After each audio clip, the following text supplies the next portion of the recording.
나누었습니다. 요즘에서 우리들이 다시 한번 상기하기를 원하는 거요.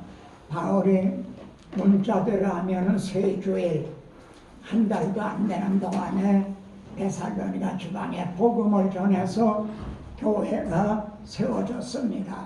근데 가장 모범적인 교회, 정말 배운 대로 행하는 교회, 믿음의 이제 역사와 사랑의 수고와 소망의 이제 그 소망이 있는 그런 교회, 본이 되는 교회, 많이 이렇게 소문난 교회, 어떻게 그렇게 세워질 수가 있나? 이것이 오늘 우리 목회 현장에 있는 우리들에게 하나의 이 데살로니가 전서를 통해서 주 성령께서는 하나의 모델을 우리에게 제시해 주고 계시는 게 아닌가. 거기에서 우리들이 붙잡게 되는 건 첫째, 바울이 뭘 전했는가 하는 그 전한 내용입니다. 바울은 3주간 동안에 이제 성경을 가지고 강론해서 말이죠. 프로 및 대만 이게 증명을 했다는 겁니다. 구약 성경에 나타난 하나님의 언약과 선지자를 통해서 예언하신 예언, 그리고 모형, 그림자, 예표, 이것과 이제 그것이 유대인들에게도 다 주어진 거거든요. 너희가 그걸 성경을 가지고 있지 않느냐? 지금 그걸 봐라. 그것이 예수님에게 그대로 성취가 됐지 않느냐? 두 장면을 이렇게 나란히 놨다는 겁니다. 딱 들어맞는다는 거죠. 그래서 내가 너에게 전하는 이 예수가 바로 아브라함과 다윗에게 언약하셨던 메시아다, 이렇게 증언했다는 거죠.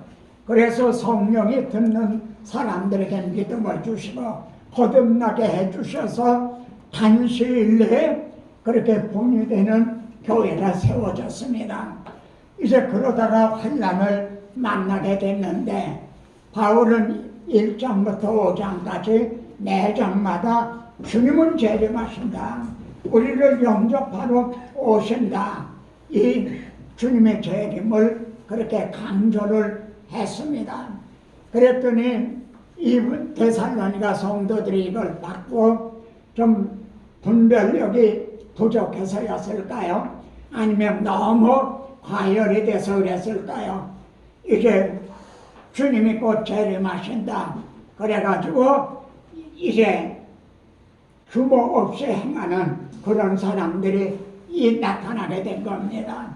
그래서 데살로니가 후서를 보내게 됐는데 사도 바울은 거기에서 자신이 전서에서 증언했던 주님의 재림을 약화시키는 게 아니라, 그거를 약화시키는 게 아니라 불난짐에 기름을 끼웠던지 오히려 주님의 재림을 1장에서 강조하고 있다는 겁니다. 왜냐하면 주님은 하나님의 공의를 위해서 주님은 반드시 재림을 하셔야 된다는 거죠. 하나님은 이제 자기 아들을 통해서 먼저 하나님의 공의를, 우리에게 나타내야 될 공의를 자기 아들에게 나타내셨다. 그래서 이루어 주신 게 복음인데, 그리고 지금은 구원을 얻을 때요, 지금은 이제 은혜 받을 때요, 구원을 얻을 때라고 지금 기다리고 계시는데, 그들이 끝내 이 복음을 만일 부정을 하고 받아들이지 않는다면은 이제 자신들의 그 죄에 대해 하나님의 공의 심판을 받을 수밖에 없다는 것. 그래서 주님의 재림은 이건 아주 확고하다는 것을 먼저 강조를 합니다. 그러면 후에 불법의 사람이 나타나기 전에는 주님이 오시지 않는다, 그런 얘기를 하는데, 여기에서 우리들에게 정말 어떻게 보면은 놀랍고 경각심을 나타내게 되는 거는요, 하나님의 그 불법의 사람, 미혹한 영을 하나님이 보내신다는 겁니다. 예, 하나님이 그걸 허락을 하신다는 거죠. 그렇게 해서 진리를 믿지 않고 거짓 것을 믿는, 말하자면 알곡과 가라지를, 그 쭉종이를 가르치는 역사를 하신다. 이 점에서 우리가 계시록에서 이제 사탄을 결박을 했다. 그다가 천년의 찬후에 사탄을 놓아주시는 하나님의 의도가 뭔가? 왜 잡았던 놈을 놓아주시면 이놈이 도망 바락 쪽으로 미혹할 것이 분명한데 왜 놓아주시는가? 여기서 제가 깨달은 거는, 너 아담하와를 미혹한 놈아, 얘들을 미혹을 한번 하려면 해봐라. 이런 하나님의 여유있게 압도적으로 승리하심을 나타내는 게 아닌가. 또 한편으로는 이제 마지막으로 알곡과 쭉종이를 가르치는 그런 의도가 아닌가. 이런 등등을 전후서를 통해 우리가 살펴왔습니다. 결론적으로는요, 두 가지 요점입니다. 하나는 그리스도의 증인된 우리들이 뭘 전해야 되느냐 하는 것과, 두 번째는 어떤 사람이 되어야 되느냐, 전하는 우리가 어떤 자세로 전해야 되는가 하는 두 가지입니다.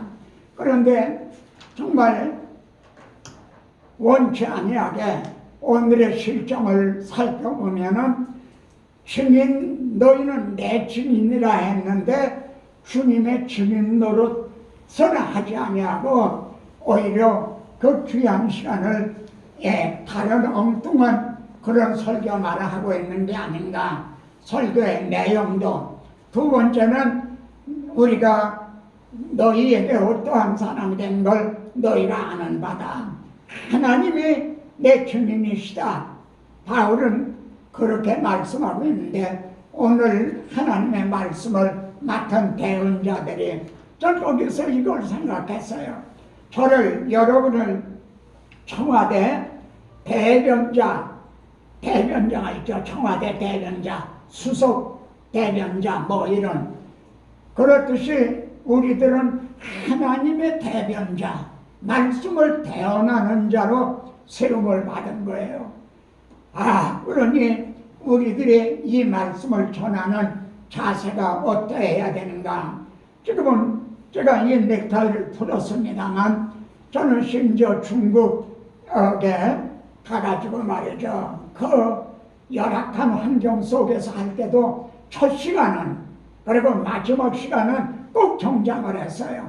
넥타이를 매고. 그러니까 선교사님들이 그런 얘기를 해요.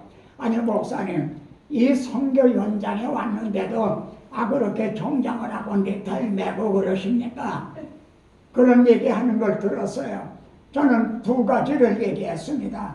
나는 지금 이제 하나님의 보내심을 받아서 왔다. 그리고 나는 이 중국의 목회자들 앞에 있는 게 아니라 나는 하나님 앞에 있다. 바울은 수단 사람들처럼 하나님의 말씀을 혼잡되게 하지 아니하고 순전함으로, 거기다 더하거나 덜함이 없이 하나님께 받은 것 같이 하나님 앞에서와 그리스도 예수 안에서 말하노라. 이것이 설교자의 위치거든요. 성도들 앞에 서 있기 이전에 나는 하나님 앞에 서 있다. 그리고 나는 그리스도 안에 있다 이거야. 이걸 벗어나면 안 되는 거예요. 벗어나면 벌써 그건 거짓이 되는 거죠. 이런 뜻에서 나는 하나님 앞에 있다는 마음에서 정장을 첫 시간은 한 거다. 두 번째는 나는 여러분을 존중하는 입장에서다. 제가 대통령을 만나러 가는데 청바지를 입고 갔다. 그러면은 대통령을 무시하는 게 아닙니까? 나는 여러분들을 하나님 주님의 피로 사신 주의 종들, 왕 같은 제사장들이라는, 그래서 여러분을 존중하는 의미에서 나는 이 정말 정장을 한다, 이런 얘기를 했습니다. 그렇듯이 사도 바울은 뭘 전했는가? 전한 내용, 오늘날 주민들은, 설교자들은 그걸 전하고 있는가 아닌가? 두 번째는 바울이 어떤 자세로 전했는가? 오늘날 그렇다면 나나 너나 우리 설교자들이 정말 그런 자세로 전하고 있는가 아닌가? 이것이 데살로니가 전서가 우리에게 주는 도전인 겁니다. 만일 바울이 전하듯이 주님의 그 성경을 가지고 예수가 그리스도이라는 걸 증명을 하고, 그리고 바울의 자세처럼 우리가 이제 그런 자세로 전한다면 그리스도는 어제나 오늘이나 영원토록 동일하신 주 성령께서 여러분들과 함께 하신다는 거죠. 바울과 함께 하셨던 주님이 이제 여러분과 함께 하셔서 내가 너에게 복음을 전할 때 복음이 말로만 너에게 전해진 게 아니다. 능력과 이제 성령과 확신으로 된 것이다. 그렇다면 오늘날 우리가 바울처럼 복음을 전하고 성경을 들어 예수가 그리스도이심을 증명을 하고 바울과 같은 그런 자세로 증언한다면 오늘날도 여러분의 설교와 선포되는 현장에서 성령의 나타나심과 능력의 역사가 있을 것이라는 거죠. 이것이 데살로니가 전서가 우리에게 주는 도전이었던 겁니다. 이제 디모데 전서는 데살로니가 전서보다도 목회 서신이니까 우리들에게 더 가까운 절실한 그런 말씀이죠.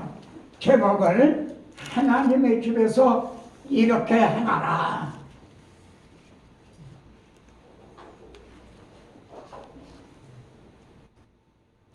제가 이건 유튜브의 장면이기 때문에 이렇게 접근을 한 겁니다. 형제가 목회를 하고 있는 디모데 입장이라면, 목회를 준비하고 있는 신학생의 입장이라면 형제가 꿈꾸는 교회성은 어떤 것입니까? 제가 신학교에서 이렇게 강의할 때는 이런 얘기를 했습니다. 여러분, 너무 조급하게 교회를 개척하려고 서두르지 마세요.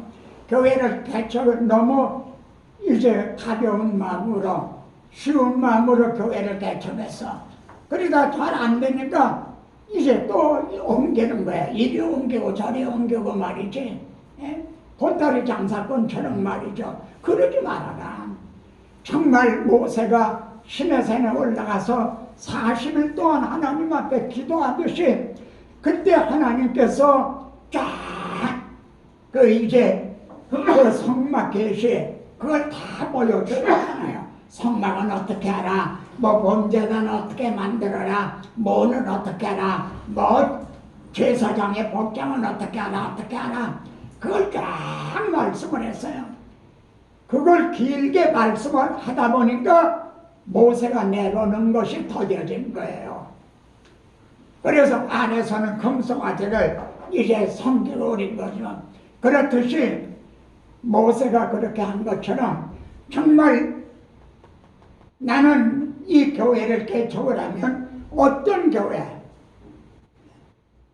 그리고 설교는 어떤 설교, 죄직을 세울 때는 어떻게 해서 세우고, 이 모든 것을 한 다음에 그리고 교회를 개척한다면 나를 어디로 보내실 건가, 그것까지도 정말 기도하고 기도해서 가서 했으면은 거기다가 뼈를 묻는 심정으로 옮기지 말고 그냥 우물을 파도 한 우물을 파냈다가 거기에서 그냥 어려운 일이 있더라도 낙심하지 말고 계속 하다 보면 때가 이름에 거둘 것이라. 사실은 저는 여러분에게 또 학생들에게만 그렇게 말하는 게 아니라 제 자신이 그렇게 했거든요. 그래서 제가 경험하는 바예요. 제가 이 책을 가지고 나왔는데도 여러분과 함께 경험을 같이 나누려고요. 제가 이게 시편 상하권이거든요. 처음에 쓴 거예요. 이게 여기 상권인데 주의 인자와 성실, 이게 감사와 찬송, 이걸 이제 펴내서 제가 책을 펴내면은 미자르 교회에다가 한 300교회에다가 다 선교 차원에서 책을 다 보내드렸어요. 그렇게 계속 하다가 나중에 설문조사를 해봤어요.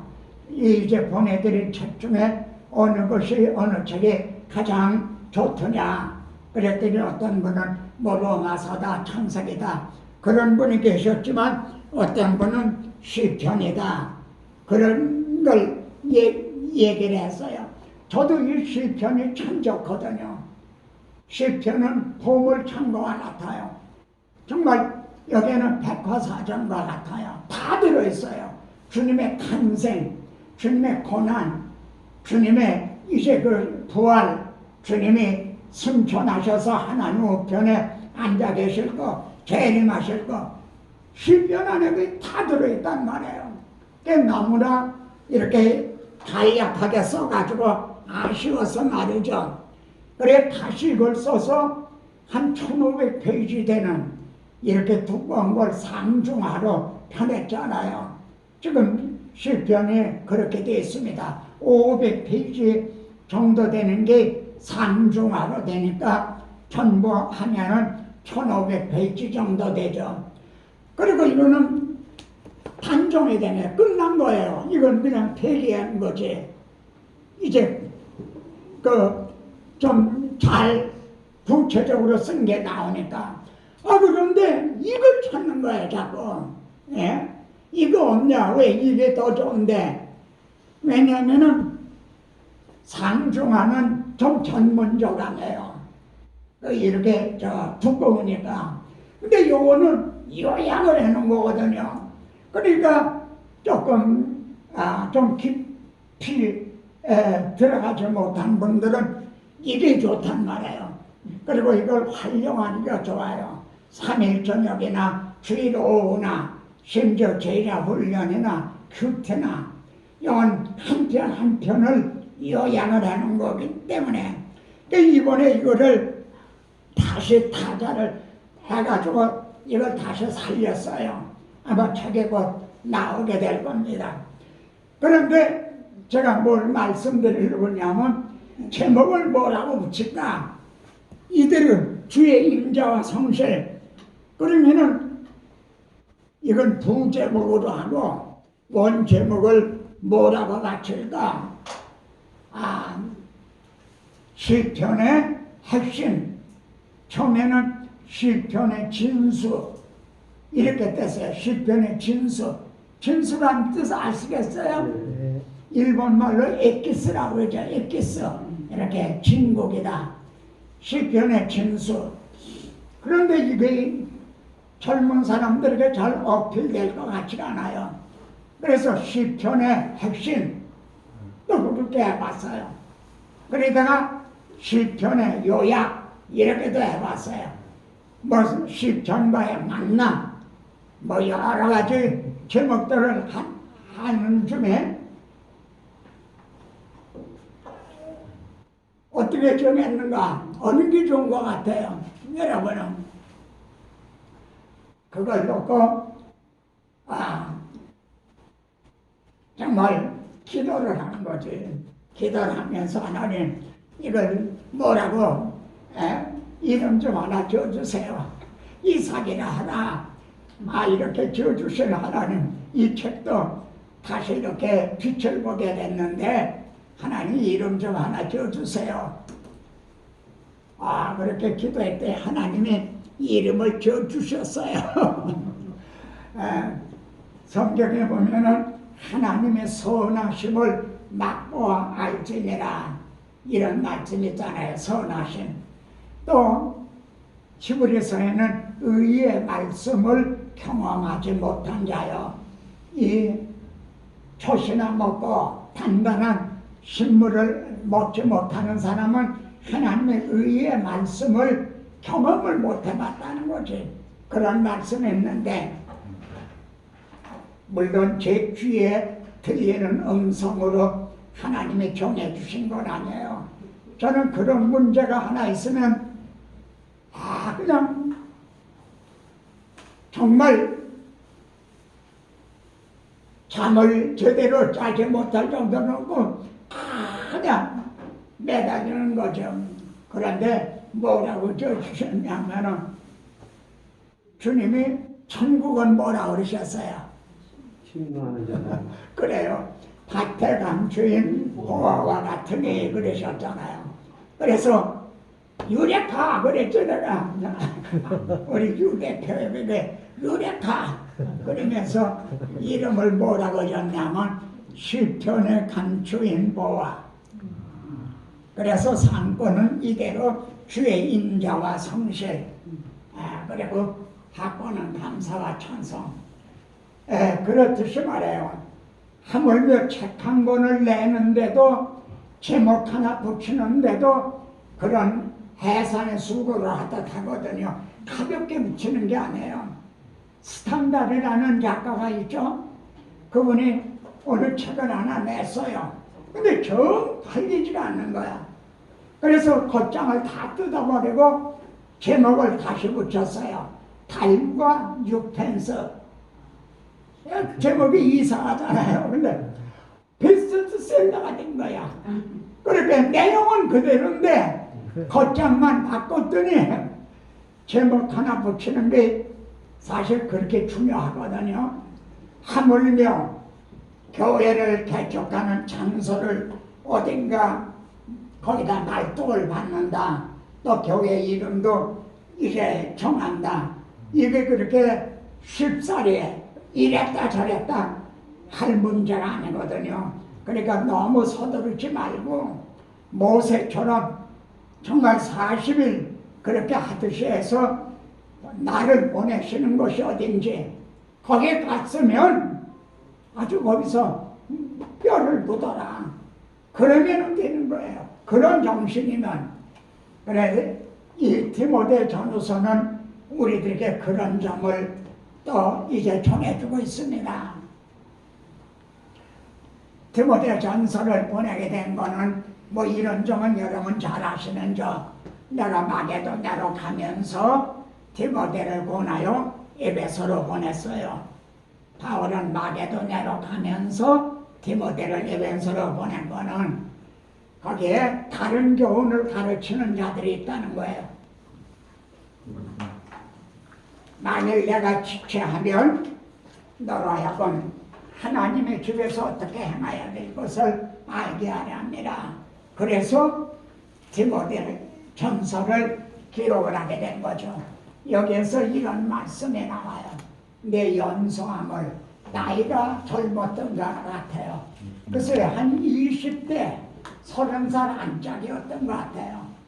그래 내 연소함을 업신여기지 말라.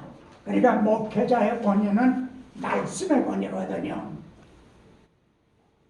그래서 목회서신이라 하죠. 하나님의 집에서 어떻게 행해야 될 것을. 그래서 목회서신이라 한다. 디모데 전서의 키워드는요 8번 등장하는 명령이에요. 그러니까 디모데 전서는 바울이 디모데를 세워놓고 내가 하나님 아까 예수 그리스도 앞에서 그의 나라와 나타나실 것을 두고 명령하노니 차려 열중셔. 이렇게 명령하는 서신이에요. 그러니까 오늘 우리들도 이런 자세로 차려 자세로 이 말씀을 받아야 되는 거예요. 그냥 지식적으로만 알고 지나간다는 것이 아니라 지금 이 말씀은 성령께서 오늘 나를 여기까지 오게 하신 성령께서 나에게 차려 하고 명령하시는 말씀으로 받아야 된다. 예수 그리스도의 명령을 따라 사도가 된 바울은 여기선 자신이 사도가 된 것은 에베소에서 보면은 하나님의 뜻에 의해서 사도가 됐다고 그래요. 근데 여기서는 명령에 의해서 사도가 됐다는 거야. 벌써 여기에 디모데전서 목회 서신의 어떤 음조라고 그러죠? 분위기, 이런 게 특성, 이게 드러나는 거죠. 이건 명령서다 이거죠. 하나님 앞에, 아까 그리스도 예수 앞에서 내가 너를 명하노니, 이렇게 바울은 명령에 의해 사도가 됐고, 또 주님의 이름으로 디모데에게 명령을 이제 이렇게 전수하는 거죠. 여기에서 또 생각하게 되는 게 출애굽기 29장 40장입니다. 하나님께서 모세에게 쫙 보여주셨잖아요. 그리고 다 분담을 해서 이 휘장 같은 거는 여반에서 만들고 브라셀 같은 사람이 법궤를 만들고, 그래 39장에서는 모든 것이 하나님의 명하신 대로 됐는가 안 됐는가 하나하나 점검을 하는 거예요. 근데 명하신 대로 됐기 때문에 축복을 했다, 이렇게 이 말씀은 10번이나 나오거든요. 명하신 대로 하지 않았어도 축복을 했을까요? 또 40장에서는 그걸 갖다가 조립을 하게 돼요. 근데 명하신 대로 했다는 게 여기에도 8번째로 나와요. 이렇게 했더니 어땠냐? 하나님의 영광이 충만했던 거예요. 그래서 모세가 밤에 성막에 들어가질 못했다. 여기에서 디모데 이 목회 서신과 우린 결부가 되는 거죠. 정말 우리가 하나님의 명령대로 목회 서신대로 목회를 한다면 여러분이 섬기는 교회가 영광스러운 교회가 될 것을 우리는 확신을 하게 되는 거죠. 그러면은 디모데전서의 중심 주제는 뭔가? 하나님의 교회라는 거죠.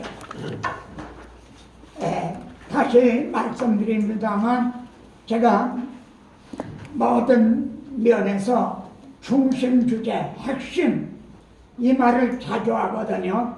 그러니까 여러분이 설교로 본문을 택하시잖아요. 그럴 때도 오늘 이 본문을 통해서 내가 증언하고자 하는 중심 주제는 뭔가? 그걸 꼭 앞에다가 이렇게 써놓고 설교문을 작성을 하라. 그걸 그 주제를 말할 때는 15자 이내로 나는 오늘 요거를 전할 거다. 그거를 자신이 이렇게 길게 쓰는 게 아니라 한 15자 이내로 부호처럼 말해. 부호. 그렇게 써서 놓고 설교 준비를 하는 거죠. 그거를 드러내야 될 거 아니에요. 이 말했다 저 말했다 하니까는 산만을 가지고 초점이 없어지는 거예요. 목사님은 다 열을 올려 설교를 했지만 성도들은 듣고 나면 남는 게 없는 거야. 그냥 이 말 저 말 하는 것 하니까 손에 집히는 게 없죠. 이건 크게 정말 여러분들이 참고하셔야 될 점입니다.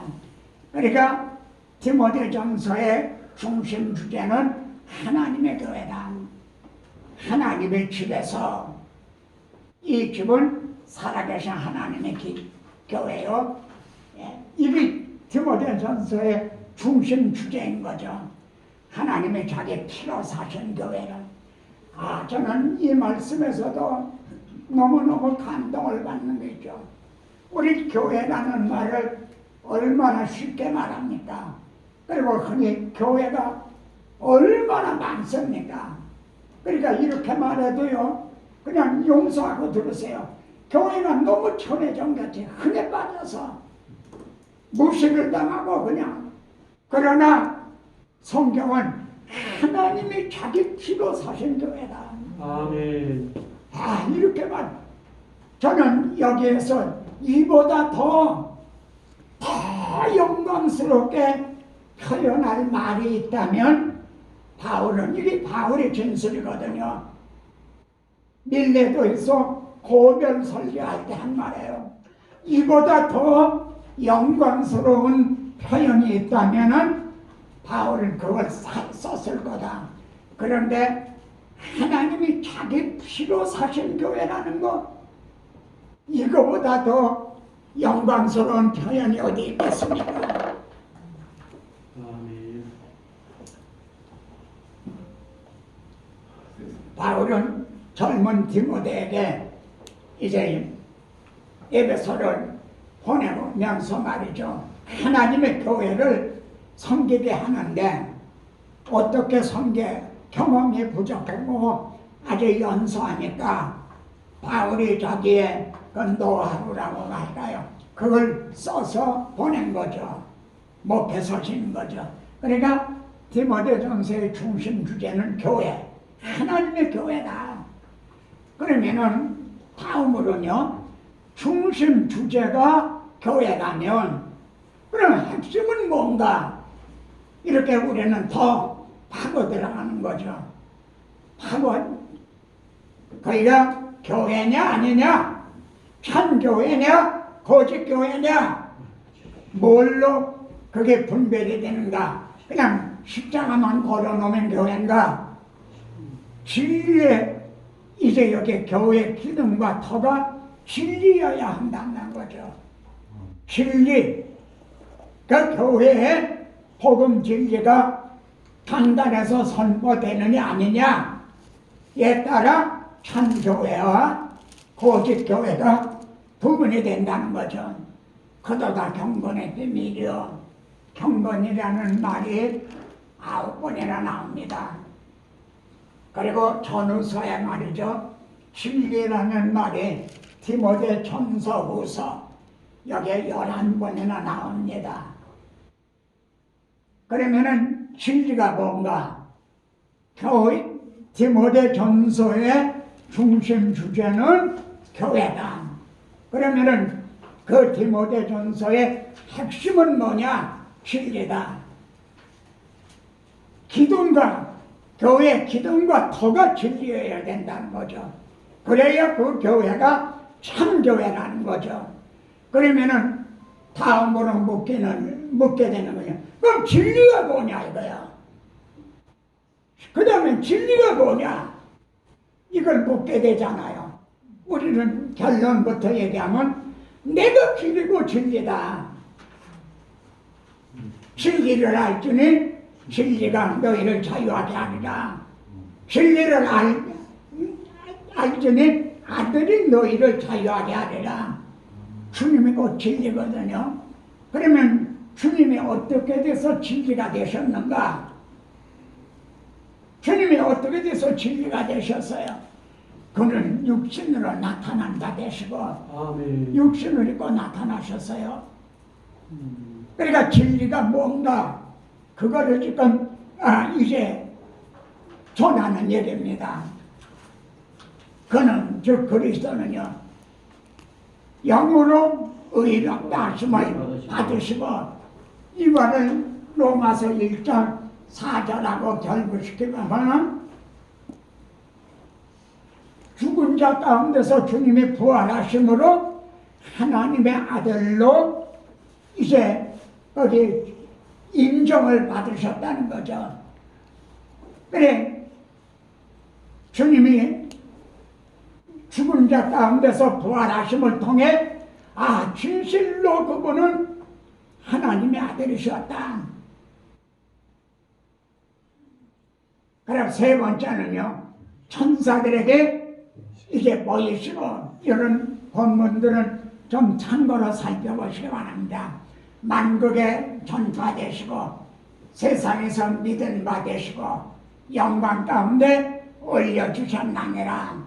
바울은 교회의 기둥과 터가 진리다. 그러면 그 진리가 뭐냐 하는 점을 6가지를 들어서 설명을 하고 있습니다. 자, 여기에서요 참 목자와 거짓 목자의 표지, 참 교회와 거짓 교회가 뭘로 달라지느냐? 그 사람이 참 목자냐 거짓 목자냐, 이걸 어떻게 달랐냐? 진리의 말씀을 옳게 분별해서 바로 전하느냐 아니냐, 여기에 보면요, 어떤 사람들을 명하여 바른 교훈을 가르치지 말며 바른 교훈, 이 교훈 하나님의 영광의 복음을 따르니니. 그러니까 지금 1장에는요 다른 교훈과 바른 교훈, 이게 대조가 되어 있는 거예요. 이걸 이 싸움을 하고 있는 거예요. 거짓 목회자들이 와서 다른 교훈을 말하는 거예요. 그런데 디모데 보고는 너는 바른 교훈을 말해라. 참과 거짓이 이제 싸우고 있는 거죠. 누구든지 다른 교훈을 하면 바른 말, 여러분 보십시오. 디모데전서 1장에서도 다른 교훈, 바른 교훈이 1장 3절에 이렇게 대조가 되어 있잖아요. 근데 마지막 장 6장에 가서도 다른 교훈과 바른 교훈이 또 나오는 거예요.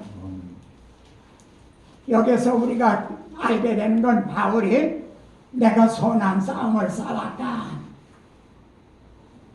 달려갈 때를 마치고 믿음을 지켰다 하는 선한 싸움은요, 불순자와의 관계보다는 교회 안에서 다른 교훈을 말하는 사람들하고 이 복음을 보수하기 위한, 진리를 보수하기 위한 싸움이었다는 거예요.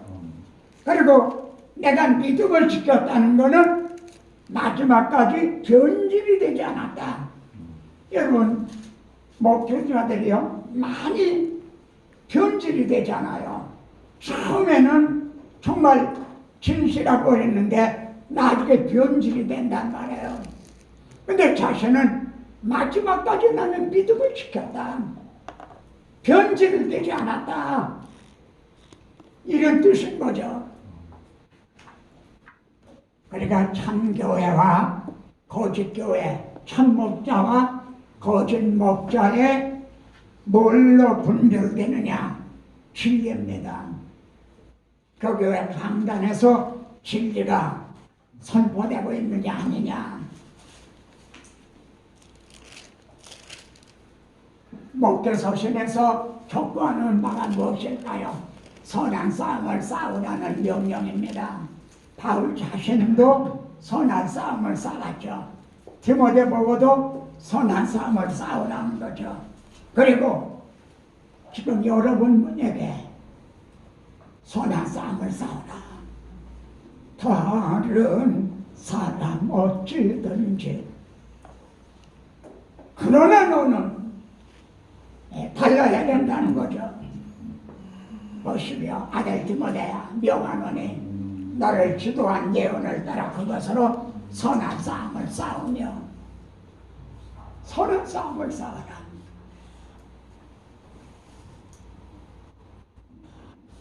마지막에 가서도요, 오직 너 하나님의 사랑아, 믿음의 선한 싸움을 싸우라. 이 말씀이 불신자들의 하루에 이제 전도를 통한 그 선한 싸움이기보다 목회 서신에서 보세요. 복음을 보수하는 사람과 그렇지 않은 사람과의 이제 이 갈등인 거죠.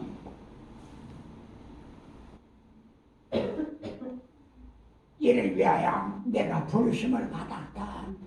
이런 말씀은 우리들에게 그냥 그대로 가슴을 찌르는 말씀이죠. 나는 무엇을 위해서 부르심을 받았는가? 첫째가 뭡니까? 목회자들이 교회를 개척할 땐 처음에 2층이고 이런 데 세를 얻어서 개척을 하잖아요. 그러면은 우선 목표가 뭐죠? 어떻게 하면 우리도 빨리 대지를 마련해서 예배당을 질까? 그런 걸 목표로 하기가 쉽죠. 또 어떻게 하면 우리도 성도들이 지금은 한 10명 모이는데 150명 되고 1,500명 되는 이런 교회가 될까? 이걸 제일 먼저 세우기가 쉽죠. 아니라는 거죠. 나는 어떠하든지 이 선한 싸움, 나는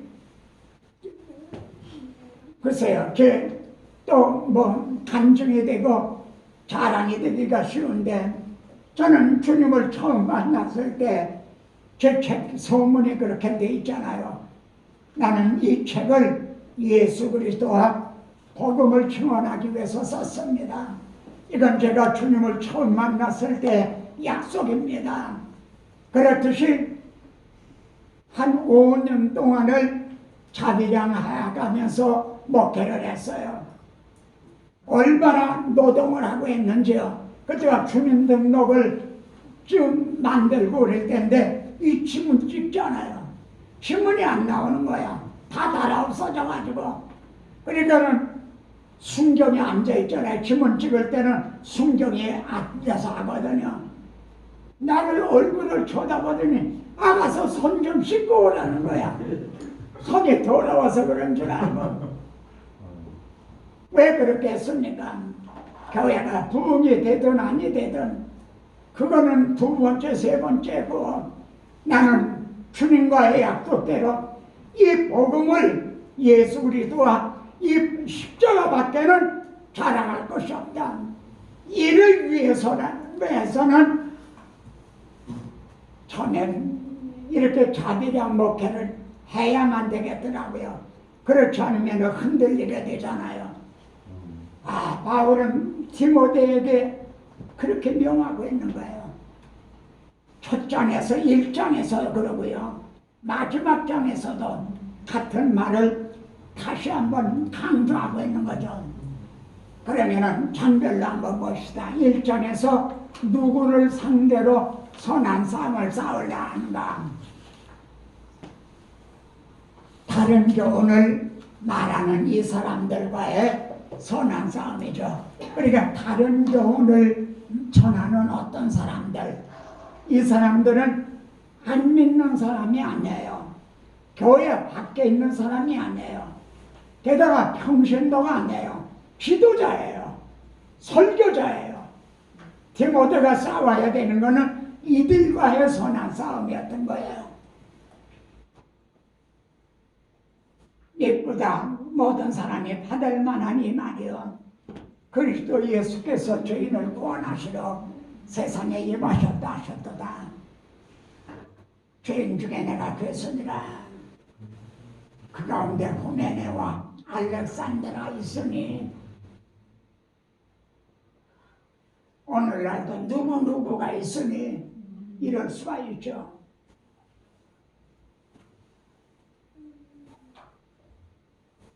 영광의 복음과 영광의 복음이 바른 교훈이라면 다른 교훈은 무엇일까요?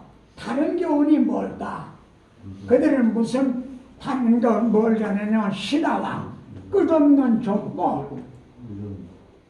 이것은 하나님의 경륜을 이름이 아니다. 하나님의 이 경륜이라는 것은 하나님의 구원 계획을 가리키거든요. 경륜. 이걸 사전을 찾아보면요, 어떤 일을 계획을 하고 조직적으로 이루어 나가시는 거예요. 그러니까 오늘날에 얼마나 많은 설교가 하나님의 경륜을 이루는 설교가 아니다 이래요. 이게 안타까운 거예요.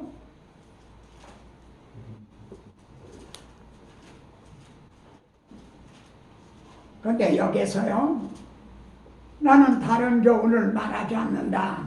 이거는 로이드 존스 목사님의 책에서 제가 깨닫고 여기 쓴 거예요. 다른 교훈을 말하지 않는 것만이, 말하는 것만이 잘못이 아니다 이거예요. 당연히 너는 내 증인이 되라. 그러면 증인으로서 전해야 될 것을 전하지 않는 것, 당연히 말해야 될 복음을 말하지 않는 것, 이것도 잘못이라는 거예요. 아멘. 오늘날 많은 설교자들이 이단적인 설교, 그건 안 해요. 그분들이 설교 들으면 다 유익하고 도움이 돼요. 그러나 그것이 하나님의 경륜을 이루는 건 아니다. 무슨 심리학이나 인문학이나 뭐 이런 당연히 말해야 될 거는 옆으로 밀어놓고 있다는 거죠. 그러면은 이것도 다른 교훈에 속하는 거죠. 그래서 율법의 선생이 되려 하나, 이 다른 교훈을 말하는 사람들이 율법의 선생이 되려 하나, 저는 여기에서요 성경의 선생이 되려고 그래요. 성경의 선생, 성경 신학자, 성경 선생이 되려고 하는데 율법의 선생이 되려고 하는데, 오늘날에 너무 많은 목회자들이, 그리스도의 주민들이 성경의 선생 어떻게 다른 줄 압니까? 예를 들어 11개 상을 강의한다고 합시다. 거기에서 뭐 어느 왕은 어떻고 어떻게 했다고 막 얘기를 하고 그래요. 그것도 필요하겠죠. 그러나 성경 어디에서든 바로 예수 그리스도가 하나님께서 죄가 들어오자 내가 여자의 우선을 통해 네 머리를 상하게 하리라, 이게 하나님의 경륜이거든요. 그것을 어떻게 이루어오셨는가? 11개 상하에서는 하나님이 어떻게 이게 원복음을 이루어오셨는가? 이걸 말해야 될 거 아니에요. 근데 그건 없고 뭐 그 역사적인 얘기 뭐 이런 것만 하면은 이걸 빠져있다는 거지. 무슨 얘기인지 이해가 되셨나 모르겠어요. 그래서 성경의 선생이 되려고 한다 이거야. 우리는 성경 선생이 아니라 그리스도의 주인이라는 거죠. 아멘. 바울은 이 말씀도 결부시키면요, 율법의 선생이 되려 하나 하는 말하고 결부시키면요, 그리스도 안에서 1만 스승이 있으되, 1만이라는 건 만세 하듯이 말해요. 부지기수로 많다는 거죠. 다 선생도 못한다는 거지. 아버지는 많지 않냐니. 아버지는 뭐예요? 낳는 거죠. 나를 낳아주시는, 복음을 전해서 거듭나게 해주는 분이죠. 여러분, 이 말씀을 들으면서 여러분은 어느 목사님을 통해서 언제 복음을 듣고 그때 성령께서 나를 믿음을 주고 거듭나게 해주셨구나, 그런 어떤 깨달음, 그런 감정이 있습니까? 여러분 속에요. 나는 언제 어느 목사님의 설교하실 때 내가 눈물을 흘리면서 그러면서 그때 나는 거듭났고, 이런 감정이 있느냐는 거죠. 아버지는 많지 않냐니. 내가 복음으로써 너희를 낳았습니다. 오늘날에 이런 신화와 끝없는 족보와 이런 것으로는 거듭나게 하지를 못한다는 거죠. 삶의 기회가 있어야 그런데 많이 도움이 돼요. 유익이 해요. 여러분, 심지어 연속 방송국 보시잖아요. 거기에서도 배울 정도 많고 깨닫는 정도 많죠. 그렇다고 그런 것들이 나를 거듭나게 하나요? 복음. 나는 아버지는 많지 않아. 오늘날이 더욱 그런 거 아닌가요? 2장에서요. 그러면 그러니까 1장에서는 무엇으로 선한 싸움을 싸워요? 참복음과 다른 교훈, 내 싸움이지. 그럼 2장에서는 무엇으로 선한 싸움을 싸우라는 건가? 다시 한번요. 자, 보십시오. 바울은 디모데에게 너는 선한 싸움을 싸워라. 나도 선한 싸움을 싸웠다. 그러면 1장에서 선한 싸움은 뭐 어떻게 하는 게 선한 싸움인가? 참복음과 다른 복음 이거예요. 그 2장에서는 어떻게 선한 싸움을 싸우는 건가? 기도를 통해서예요. 기도를 통한 선한 싸움이에요. 여러분, 기도도요, 이게 전투예요. 기도도 말입니다. 뭐 그건 더 설명을 안 해도 사실 여러분 경험을 해보는 거겠죠. 기도를 하려고 해보세요. 그러면 다른 잡생각이 막 떠오르잖아요. 기도할 때 막 그냥 이게 집중이 안 되는, 이 기도를 하지 못하도록 그렇게 방해를 하는 그런 걸 우리가 경험을 한단 말이에요. 주님이 겟세마네에서 땅방울이 떨어지는데 핏방울 같이 내더라. 그 기도로 선한 싸우는 2장에서는 이 기도가 말이죠. 그러면은 우리가 기도로 선한 싸움을 싸우는 것이 어떻게 해서 가능해졌는가? 예수 그리스도의 중보를 통해서요. 그래서 우리가 예수 그리스도의 이름으로 기도합니다. 기도하는 게 가능해진 거죠. 우리 기도가 어떻게 하나님 앞에 상달이 돼요? 예수 그리스도가 다리를 놓아주셨기 때문에, 중보자가 되주셨기 때문에 이렇게 지금 모든 것이 이렇게 중심 주제를 통해 연결이 이렇게 돼 있다는 것.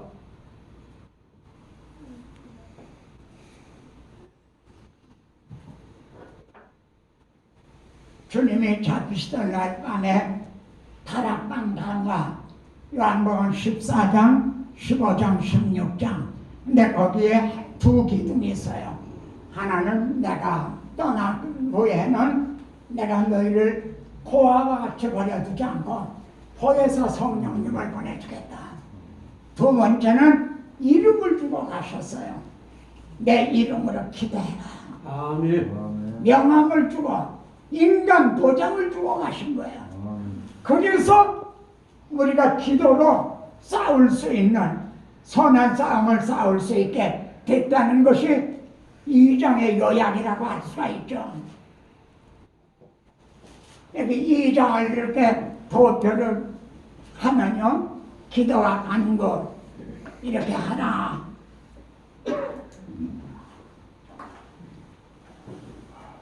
우리가 기도하는 게 어떻게 돼서 가능해졌는가? 하나님은 한 분이시고 중보자, 다리를 놓아주신 분도 한 분이시다. 이렇게 기도로 싸우는 게 고요하고 편안한 생활을, 우리 신앙생활의 그 지장을 받지 않기 위해서다. 그리고 기도를 통해서 지금 저 박해하는 사람, 믿지 않는 사람들도 구원을 받으며 진리를 아는 데 이르기를 위해서. 그러니까 기도는 우리 기도하면 뭘 청구하는 거로만 생각을 해요. 달라고 하는 거로만. 그건 싸움이라고 할 수가 없잖아요. 기도로 싸우는 거는 불신자들도 내가 누구를 놓고 기도함으로 그 사람도 사망에서 생명으로 옮겨지도록 말이야 하기 위해서. 그리고 교회를 박해하는 악의 세력들이 물러나가 거야하고 편안한 생활을 할 수 있도록 영적인 전투라는 거죠, 기도가. 근데 남자들, 여자들, 남자가 등장하는데요. 저는 민감한 남자의 역할을 이렇게 그냥 말하고 했어요. 제가 하나님의 구원 계획을 증언하는 목적은 어디에 있느냐? 이 성경에 내게 대하여 증언하는 것이라 그러셨잖아요. 난 예수 그리스도를 증언하기 위해서다. 그러니까 여자가 이제 교회에서 가르치는 게 가능하냐 아니냐, 나는 그런 시비에 논란에 나는 휩싸이고 싶지 않다.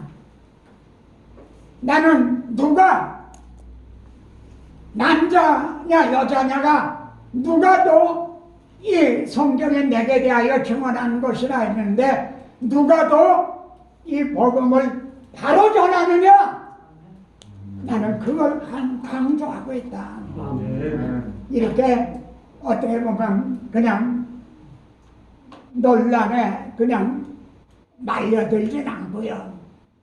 왜냐하면 예수 그리스도에만이 영생이 있잖아요. 오직 예수 그리스도에만. 그래서 성경 66권에 예수 그리스도가 어떻게 증언이 되어 있는가, 만용경적으로 전체를 보는, 이제 아마 여러분 하루도요 이 하나님의 구원 계획을 2번 정도 더 하면 계시록까지 끝나게 될 거예요. 끝나면은 제게 더 시간이 주어지고 그런다면은 지금 유튜브에서는 도표 설교를 하려고 준비하고 있거든요. 그걸 여러분들하고 좀 설교 작성법이라고 할까요? 그걸 좀, 그러니까 여러분들이 설교 본문을 하나 가지고 오시면 그 설교를 놓고 이 본문을 가지고 어떤 설교를 할 수가 있는가, 이런 것들을 좀 연구를 했으면, 그래 목회 소신적인 답변은 누가 진리의 말씀을 옳게 분별하며 증언하느냐, 나는 거기에 지금 관심이 있다. 3장에서요. 그러면은 어떻게 선한 싸움을 싸워요? 1장에서는요 진리와 비진리, 2장에서는 기도를 통해 선한 싸움을 싸우는, 그래서 3장에서는요 직분자들을 세워서, 사령관 혼자서 싸우는 게 아니잖아요.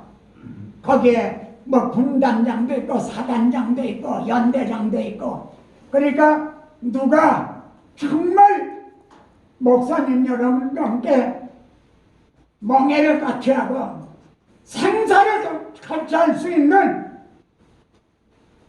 그런 재직을 세우느냐. 여러분 교회에 그런 분이 누구 얼굴에 생각이 납니까? 바울이 브리스길라와 아굴라를 이렇게 말하죠. 그들은 나의 목숨을 위해서 자기 목이라도 내어놨다. 아멘. 빌레몬서에서는 오네시모를 그는 내 신복이다, 이런 얘기를 하죠. 내 신복. 그걸 글자대로면 내 천자라는 게 천자. 그는 내 천자다. 이런 분이 여러분 교회에 몇 분이나 됩니까? 재직이 바로 서야 목사님 혼자만 뭐 이렇게 고군분투하는 게 아니잖아요. 그러니까 재직을 바로 세우라는 거죠. 제가 이렇게 돌아보면요, 제가 장로를 목회 서신적으로 세우지 못한 거 있어요. 그게 제게는 이제 이렇게 돌이켜보면은 후회가 되는 거죠.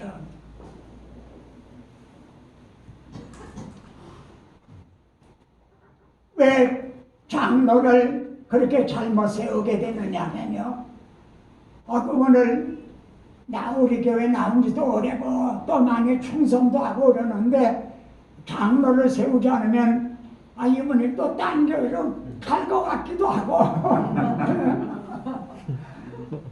장로를 세워야 교회에 붙들어 매고 또 충성도 더 하고, 그런 어떤 목회 필요해서 세우는 경우가 있거든요. 제가 장로를 세우니까 우리 노예 목사님이 사업하시는 분입니까? 그러더라고요. 무슨 뜻이에요? 장로 세우면 헌금 많이 할 뿐이냐 하는 얘기지. 이렇게 해서 세우게 되는 이 장로나 이런 재직들이 교회가 바로 서 있지 않으면 그 교회가 바른 교회가 될 수 있나요? 소년 싸움을 싸울 수가 있나요? 왜 장개섭이가 대만으로 쫓겨왔나요? 미국에서 많은 무기를 지원했어요. 그런데 오늘 지원하면 내일 중공군에게 다 가는 거야. 다 팔아먹는 거예요. 그러다가 망했어요. 정말이에요. 이거는요. 무기를 다 팔로군이라고 하는 중공군들에게 다 돈 받고 팔아먹고 말이죠.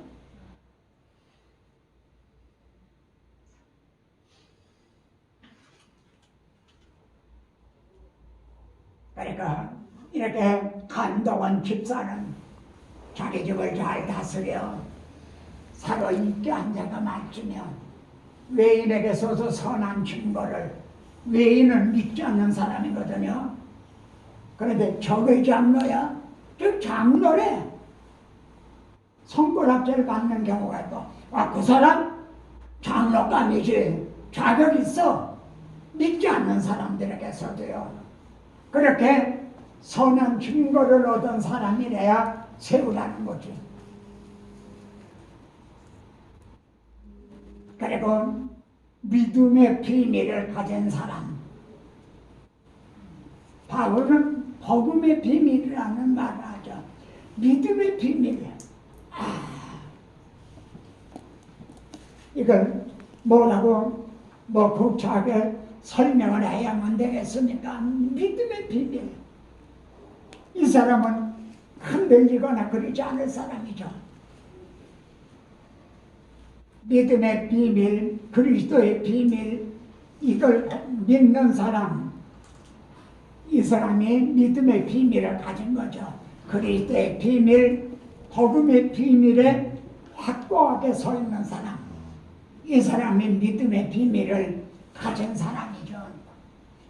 근데 현대교회 문제는요, 장로, 권사, 집사의 그 기준을 너무 목회 서신보다 너무 이렇게 낮췄지 않냐는 거예요.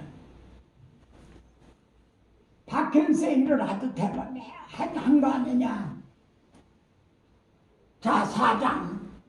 그러면 사장에서는 어떻게 하는 것이 선한 싸움을 싸우는 것인가? 누가 일꾼을 잘 훈련을 시켜서 세울 건가? 성령의 밝게 말씀하시기를, 여기 보세요. 미혹하는 영과 귀신의 가르침을 따르리니. 그러니까 실제적으로 얘기해 봅시다. 신천지라는 사람들 있잖아요. 그 사람들이 얼마나 열심히 가르치는 줄 압니까? 그냥 가면 이렇게 그냥 신천지가 되는 게 아니에요. 그 젊은이들 갖다가 다 세뇌를 시켜요. 가르침. 미혹의 영, 귀신, 이들도 이렇게 가르친다 이거예요. 그래 거기 한 번 빠지면 나오질 못하는 거야. 그렇다면 우리는요, 성령으로 이렇게 가르쳐서 지도자를 세워야 되는 거지. 이게 얼마나 힘든 일입니까? 그리스도 예수의 좋은 일꾼이 되어 좋은 교훈으로 양정을 받으리라. 그러니까 사장에서는 누가 더 정말 일꾼을 이렇게 바로 세우느냐, 이 싸움입니다. 근데 우리는 신천지나 하나님의 교회나 이런데, 여호와의 증인이나 이런데 엄청나게 교훈을 해요. 근데 우리는 이 점에서 좀 모자라지 않느냐.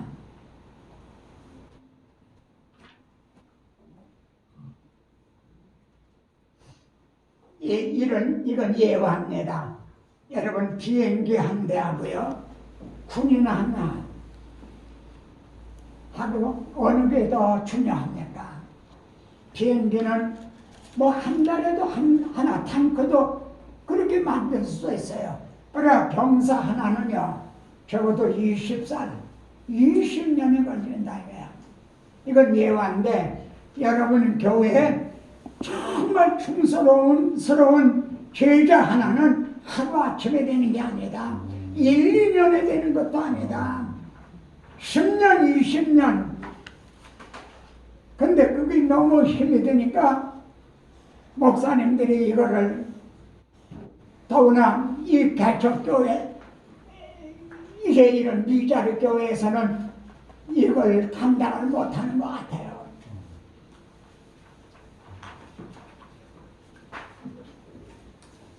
제 막내가 본당 우리 교회 그 제자 훈련을 받거든요. 그리고 그걸 마치고 사역자 훈련을 이제 하고 있는데 그걸 모집을 해요. 모집을 하면은 뭐 예를 들어 50명을 모집을 한다 합시다. 그럼 미달이 되는가? 아니에요. 무슨 서울대학교 가기만큼 들어가기만큼 힘들어요. 그러니까 뭐 10대 1 이런 정도로요. 지원자가 그렇게 많은 거야. 그러면은 그들을 면접을 해서요. 면접을 한두 시간이 하는 게 아니야. 그건 하루 종일 면접을 해. 예. 그렇게 해서 이 사람이 정말 끝까지 제자 훈련을 받고 그리고 제자 훈련에도 투자를 하고 노력도 들고 뭐 시간도 걸리고 그러잖아요. 헛되지 않는 정말 그리스도의 제자가 될 사람이냐? 그런 그릇이냐? 이걸 검증이 돼야만 거기 이제 제자 훈련을 받게 되는 거예요. 이건 사랑의 교회에 부목사로 계시던 분 아니에요. 이 찬수 목사님이 거기서 배운 그대로 하고 있는 건데 아마 여러분과 같은 저도 그랬으니까요. 거기에서는 저는 이렇게 했어요. 이거를요. 성도들에게 2사람 이상만 모여라. 누구하고 둘이만 모여도 좋다 이래요. 그리고 여러분이 모이기 좋은 장소에서 모이기 좋은 시간만 내게 얘기해달라. 그럼 내가 가겠다. 그래서 뭐 이름을 다 지어줬어요. 뭐 엠마오 무슨 뭐 그 기억이 얼마 안 나는데 그렇게 이름을 제자 훈련반에 이름을 지어줬어요. 그러니까 일주일 내내가 거의 그 이제 제자 훈련을 하는 거예요. 그냥 2사람, 3사람 모여도 그걸 1달, 2달 하는 게 아니라 거기에는 또 이제 교재가 있어요. 제1차는 풍성한 그리스도의 삶인가 아주 얇은 4주만 하면은 이제 맞출 수 있는 이 교재, 그 다음에 단계, 그 다음 단계 이런 거를 해서 그렇게 씨름을 하듯이요. 야곱이 씨름을 하듯이 여러분들도 힘들고 어렵더라도 성도들하고 그렇게 한번 씨름을 해보세요. 그래서 한 사람 한 사람을 세워보세요. 그 어느 단계만 지나면은 그땐 교회가 튼튼하게 서게 되는 거죠. 그래 목회 서신에 지름길이나 비결은 없습니다.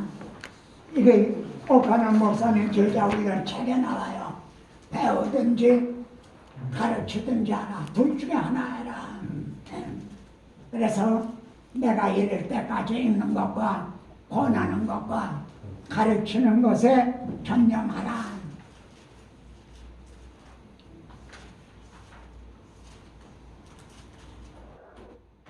여기 얼마나 강조가 있는 것이요. 가르치는 일에 전념하라.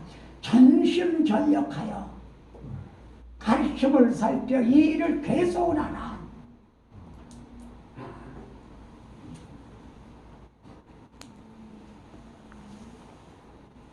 진짜 바울이 갈라디아서에서 말한 대로 이거는 해산의 수고예요.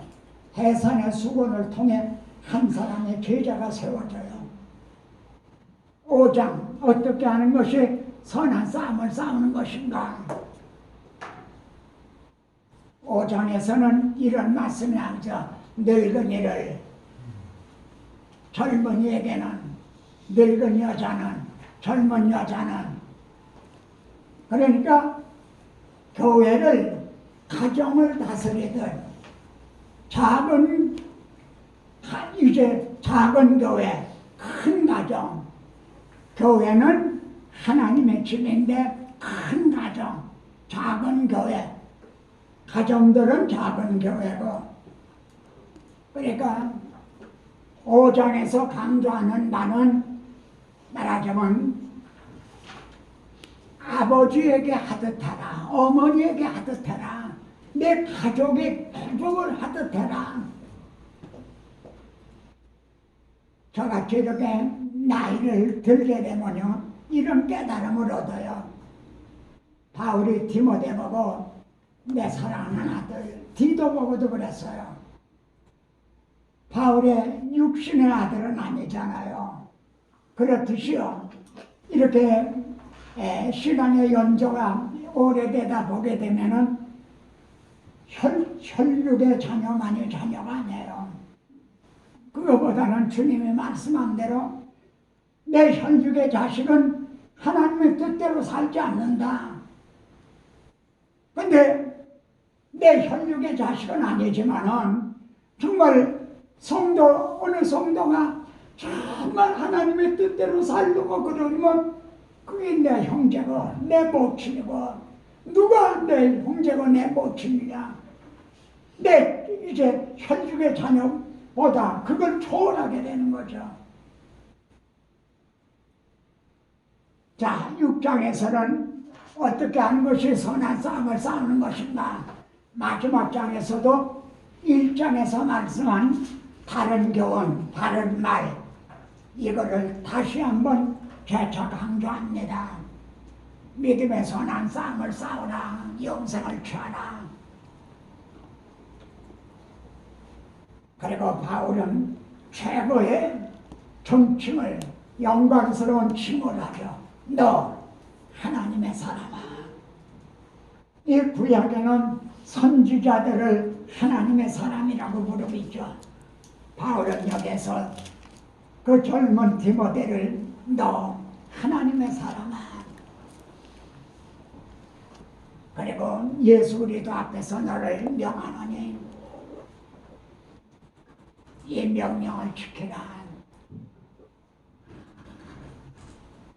요약을 하면요, 1장에서는 다른 교훈과의 선한 싸움, 2장에서는 기도를 통한 선한 싸움, 3장에서는 직분자를 바로 세워야, 직분자 잘못 세우면요 정말 어려움을 겪어요. 바로 세움으로 선한 싸움을. 그리고 4장에서는 지도자를, 제자를 양육하는 가르침을 통한, 여러분 이단들도요 엄청나게 가르치는데 열중을 해요. 그러면 우리는 더 열중을 해야 되는 거 아닌가요? 이를 통한 선한 싸움. 5장에서는 섬김을 통한 선한 싸움. 늙은이는 아버지에게, 늙은 성도는 어머니에게 하듯, 그렇게 자매에게 하듯 이렇게 하라는 거죠. 육신의 가족만이 가족이 아니다. 영적인 가족, 이게 더. 그리고 6장에서는 제목을 이렇게 설교를 통한 선한 싸움, 이렇게 정리할 수가 있겠습니다. 교회가 무엇입니까?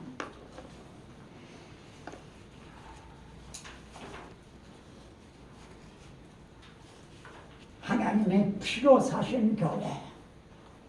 우리 잠깐 휴식하고 계속하겠습니다.